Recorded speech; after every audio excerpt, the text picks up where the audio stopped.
mais de 5 milhões de estudantes de todo o país devem prestar o Enem, o Exame Nacional do Ensino Médio, que garante acesso a uma universidade pública e também às particulares. As provas estão marcadas para os próximos dias 17 e 24 na versão impressa e nos dias 31 de janeiro e 7 de fevereiro para quem optou pela forma digital. Sobre esse assunto, nós vamos conversar agora com Fernando dos Reis. Ele é especialista em alta performance. Eu acho que é outro assunto, né? Vamos lá. Bom dia, Fernando. Bom dia, tudo bem com vocês? Bom dia, Fernando. Mais uma vez a gente agradece a sua participação aqui no Jornal da Rede Alesp. A nossa primeira pergunta seria, você acredita que a incerteza do quadro da pandemia da Covid 2019 pode atrapalhar o Enem aí neste ano que nós estamos? A incerteza, ela é algo que a gente sempre vai precisar saber lidar, tá? Então, com certeza, a incerteza pode atrapalhar.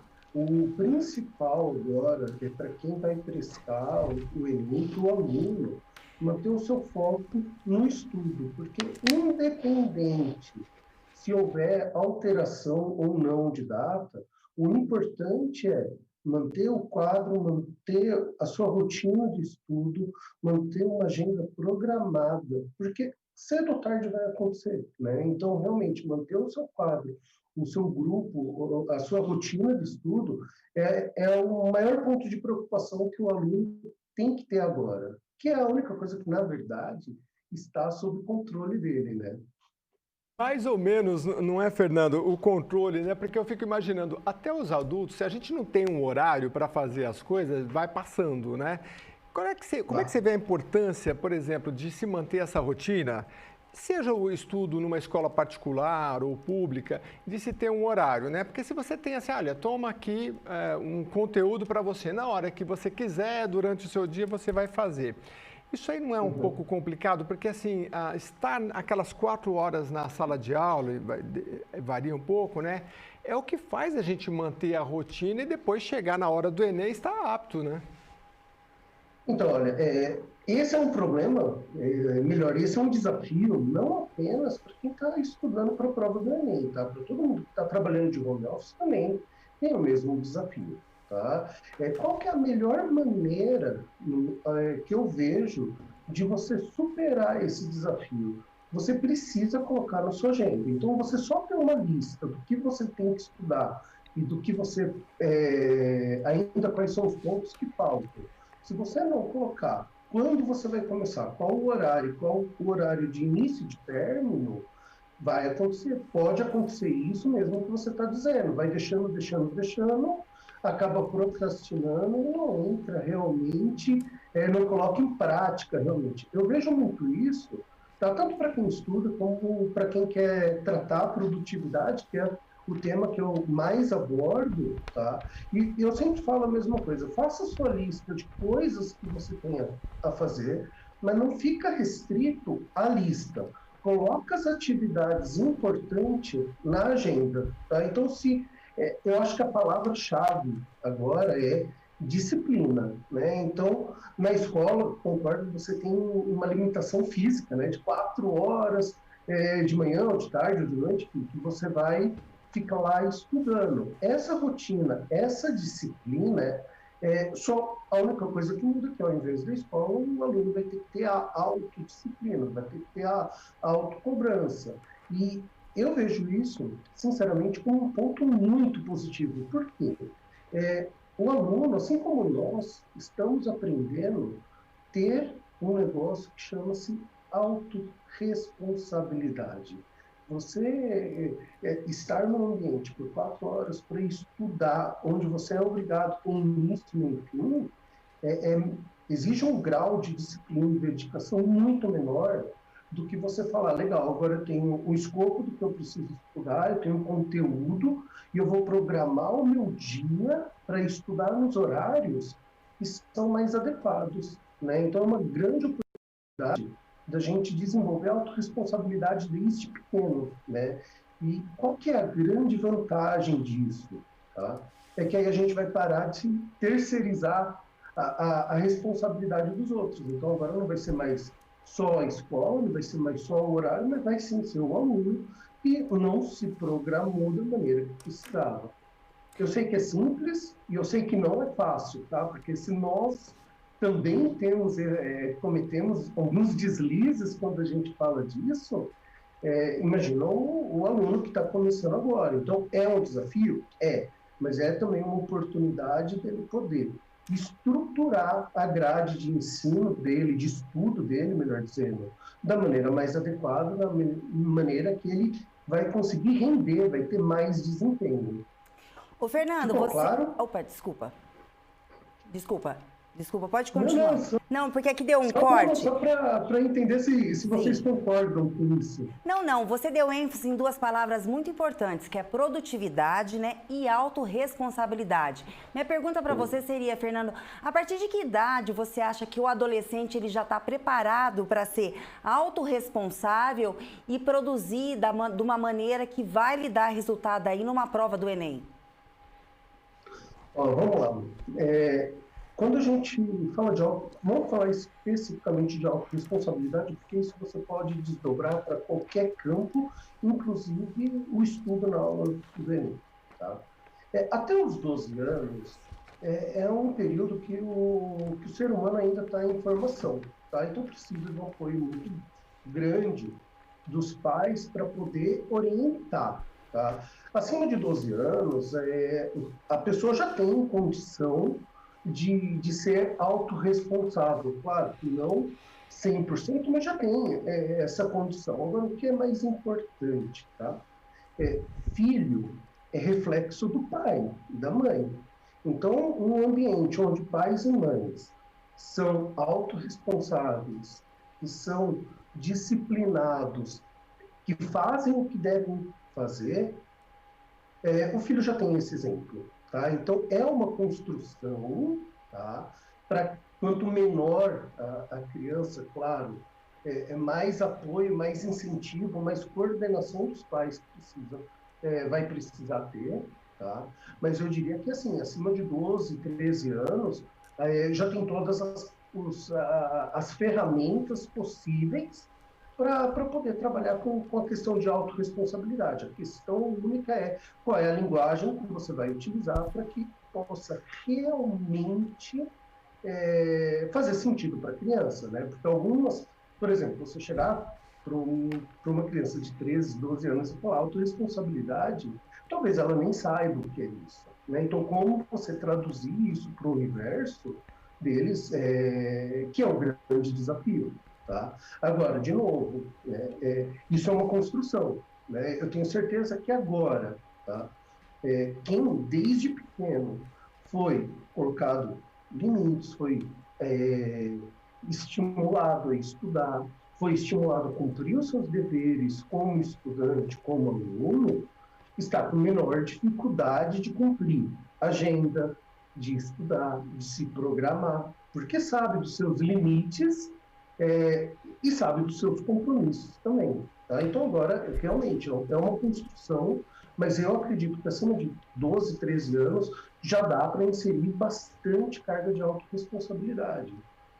Pois é, você está falando de 11, 12 anos, aí eu fico lembrando de 20 a 30 anos, né? Molecadinha nessa idade estava trabalhando já numa farmácia, no mercado, hoje a partir dos 14, e acho que é o correto, porque você vai entrar num sistema de aprendizagem, enfim. Mas eu acho que eu queria que você focasse na questão da... Meu pai começou a trabalhar com 14 anos, desculpa te cortar. Né? Pois é, então, né? Muita gente das gerações mais antigas. Mas eu queria que você falasse um pouco de rotina. Você até me perguntou se eu concordo ou não. Eu acho que eu concordo mais ou menos, porque olha o seguinte, até os adultos têm dificuldade. Se você tem 10 horas da manhã eu tenho aula de inglês, você fala, puxa vida, amanhã, no dia anterior você já começa a estudar, ou então pelo menos faltando meia hora você vai fazer alguma coisa, né? Então assim, marcar os horários eu acho que é legal, seja para uma aula de inglês, seja para uma aula de matemática, seja o que você for fazer. Qual é a rotina ideal para essas crianças e adolescentes? Inclusive, assim, de atividade física, né? Como se fosse uma premiação. Tem que manter uma rotina de manhã, faz uma coisa, de tarde faz outra, para manter uma certa rotina. Ótimo, você falou um tema que realmente eu gosto muito de falar, tanto para adultos como para crianças, tá? Que é o seguinte, o nosso cérebro, ele busca por rotina. Ponto. tá? Por quê?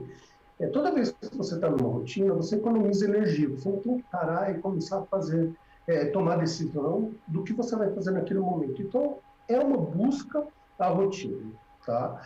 Isso é algo natural, tá? Agora, todo mundo tem um fluxo de energia, né? Então, pode ser que você, quando acorde, tenha uma energia super alta e no fim do dia essa energia já caia, né? Pode ser que eu, quando eu acorde, a minha energia não é muito alta e depois, no período da tarde, depois do almoço, a minha energia sobe, que é aí que eu tenho maior produtividade. Então, o que eu sempre recomendo? Primeiro, faz uma lista de tudo que você ainda precisa estudar e que é importante e que você não está seguro. Tá? Então, você tem esse primeiro bloco. Depois, faça uma lista do que você já estudou e você precisa fazer uma leitura para não ficar desatualizado, para não perder a prática daquele tema, tá? E aí, as atividades mais importantes, as atividades mais urgentes, coloque nos momentos em que a sua estrutura, a sua energia está mais alta, né? Então, se eu sou uma pessoa que consigo me concentrar, render mais pela manhã, os temas principais eu vou colocar de manhã. Agora, um ponto que é importante, não adianta você fazer uma agenda de 8 horas de estudo direto. Você precisa ter momentos de concentração e momentos de pausa, tá? Para não esgotar, né? Tem uma técnica que chama técnica Pomodoro, que ela fala o quê? Você monta ciclos de 25 minutos com pausa de 5. Então, você faz 4 ciclos, né? Então, você estuda 25 minutos. Nesses 25 minutos, você vai desligar celular, vai desligar todas as distrações e vai focar no que você está estudando. Se você não estiver estudando, for uma atividade, você vai focar naquela atividade. Deu 25 minutos, você para e faz 5 minutos de relaxamento. Aí você pode tomar um café, dar uma caminhada, fazer alguma coisa que te tire daquele meio. Deu 5 minutos, volta a fazer os 25. Então, cada Pomodoro é um ciclo de 25 mais 5. E quando você completa 4 Pomodoros, que vai dar 2 horas, aí você faz uma parada de meia hora. Tá? Então, se o aluno quiser utilizar essa técnica, que é uma técnica muito utilizada, está no meio profissional para produtividade, ele vai perceber que o desempenho dele vai ter um aumento significativo. Estuda 25 minutos, 5 minutos de pausa, 25, 5, 25, 5, 25, 5, e aí para 30 minutos para fazer o que quiser mesmo, tá? É importante ter esse equilíbrio, tá? A gente sempre ouve, né, e sempre fala, e principalmente nessa fase não adianta querer tirar todo o atraso, né? Então, inclusive, eu até falo assim, estuda agora, mas conforme chega próximo da data da prova, diminui a carga de estudo e começa a colocar atividades de bem-estar, como atividade física, ver um filme, coisas que consiga tirar o seu nível de estresse e equilibrar para que você chegue no dia da prova descansado, tá? Então, se fizer a combinação desses 2 pontos, né, ciclo de 25 minutos mais 5, e diminuindo a quantidade de horas de estudo, para quando chegar próximo da prova, fazer só uma revisão simples e poder ir assistir um filme, fazer uma atividade física, sair, fazer alguma coisa, vai chegar no domingo com a cabeça e com o corpo descansado. E isso é muito importante para o desempenho dele. Lilian, eu gostei dessa dica aí.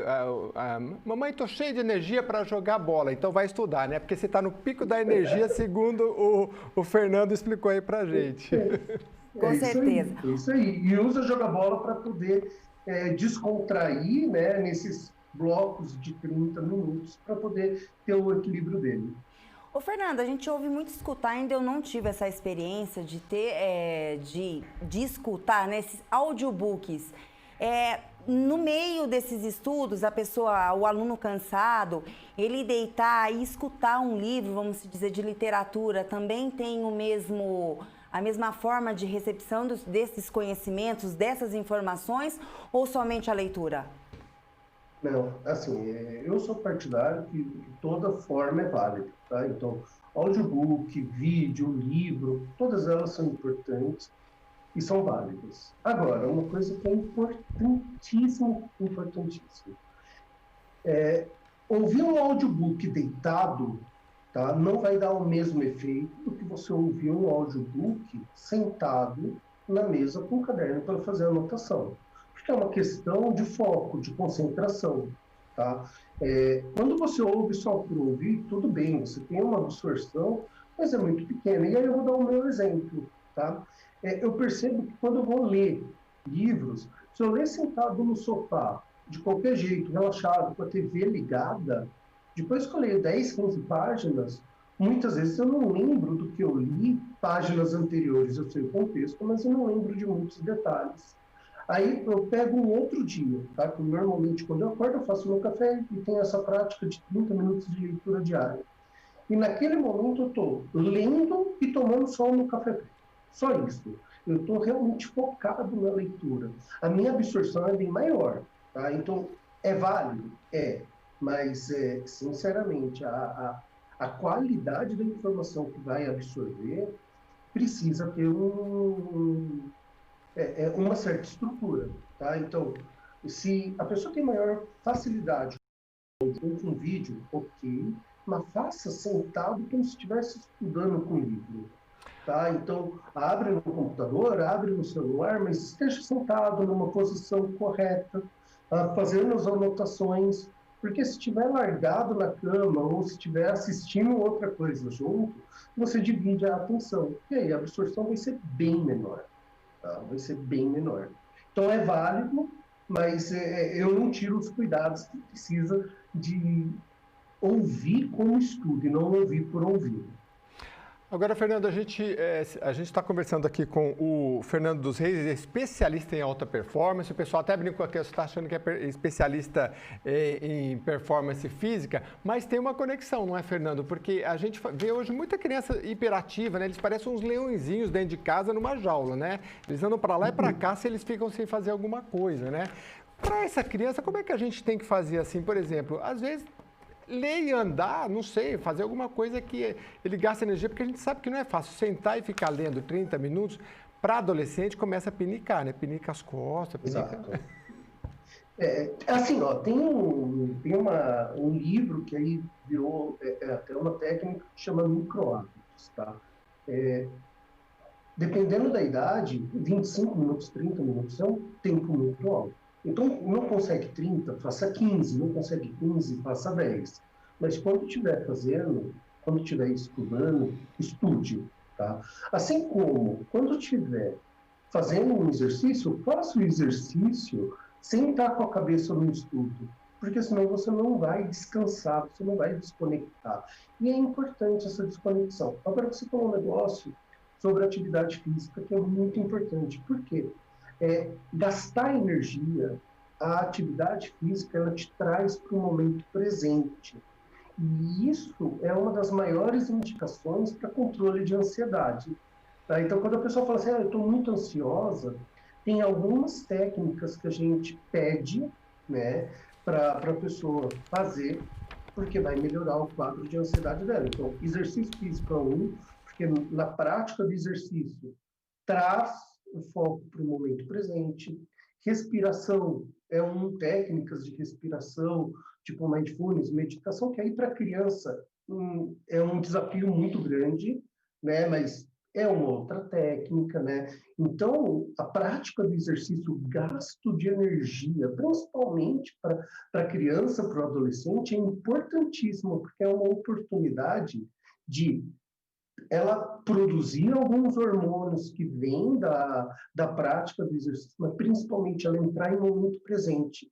E quando ela entra em momento presente, diminui o grau de ansiedade dela.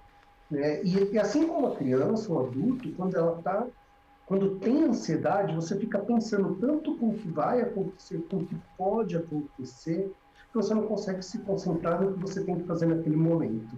Eu não sei se vocês já tiveram algum quadro, algum pico, algum momento de ansiedade, mas no momento da ansiedade você realmente não consegue produzir, né? Porque você fica pensando tanto no futuro, né? Então, respondendo sim, a prática de exercício é importantíssimo e todo mundo, se puder, o ideal é intercalar estudo e prática de exercício para poder realmente conseguir manter o foco e atenção onde precisa nesse momento. Fernando, muito obrigado pela sua entrevista. O Fernando dos Reis, ele é especialista em alta performance e a gente vai voltar no Jornal da Rede Alesp com mais tempo para falar, porque esse é um tema muito legal. Obrigado pela sua participação. Eu fico à disposição. Muito obrigado. Obrigada, Fernando, e tenha um bom dia.